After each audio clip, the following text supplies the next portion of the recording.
Proces Patria je montiran proces, tukaj sem pa danes zaradi demokratične države, ki je žal nimamo. Grozno je, ne? Tako da je drugi besed je težko kaj reči. To je gledko kar 41, 42 do 45 leta. To je podobno. Torej on popolnoma 100% čist in njemu so kršene človekove pravice, ker mu ne dovolijo, da bi se branil, da bi povedal, kdaj je bil takrat, ko naj bi to storil, kje je bil takrat, kako naj bi to storil, torej nič od niča.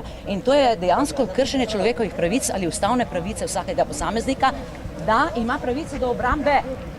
Še več ljudi bo spoznalo, da so sodišča pač pristranska, in da delujejo po nekem diktatu, ki usmerja politiko v politiko, kot smo jo poznali pred osamosvojitvijo. Patria je stvar mednarodne, brezpravne, sodne neumnosti. Mislim, da bo zadeva taka, da bo jo pustili zastarati in da bo madež ostal na Janši.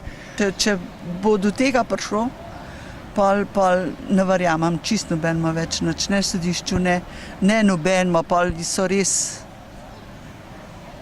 Še stare sile vladajo. Ja. Če bo potrjeno, potem imajo strici iz odzadja, stare strukture, glavno besedo v državi in ne vem, kam potem bomo prišli. Ker to, kar se mu dogaja vsa ta leta, zdaj pa višek vsega tega je nekaj čist nedoumljivega. Če bi on imel le eno trohico krivde, zdavni bi že iz te države zginil nekam na varno, ki govorijo o vrečah denarja, pa vsem mogočem, pa kliniki, pa take uslarije, ne.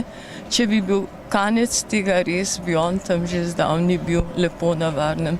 Tako se pa tukaj muči za to našo ubogo Slovenijo in ves čas svojo kožo nosi na prodaj, ne. Proces Patria ni nič drugačen kot tisti procesi po drugi svetovni vojni, procesi, ki so jih uprizarjali v republikah, kot so Ukrajina, Severna Koreja.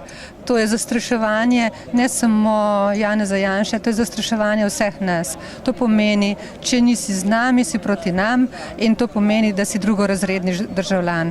Poleg tega gre za sodbo, kjer ni niti enega dokaza. To je dejansko totalitarizem.